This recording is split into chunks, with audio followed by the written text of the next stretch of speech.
बिस्मिल्लाहिर्रहमानिर्रहीम। जिस लड़की का निकाह ना होता हो, सूरह ताहा को 21 बार पढ़ें, निकाह हो जाएगा। सूरह ताहा 16वें पारे में है, ताहा मा अंज़लना अलैकल कुरआन लितशक़ा।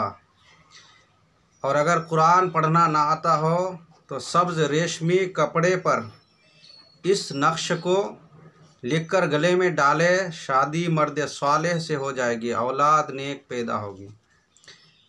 नक्श जो है 13वें खाना में, चाल खाना इसका शीश दोहम है, यानी 13वें खाना में एक अदद ज़्यादा करना है। यानी पहला खाना जो है आपका 99 813 है, तो दूसरे में 14 15 16 17 18 19 20 21 22 23 24 के बाद 25 नहीं, डायरेक्ट 26 लिखना है और इस तरह से नक्श को भर देना है।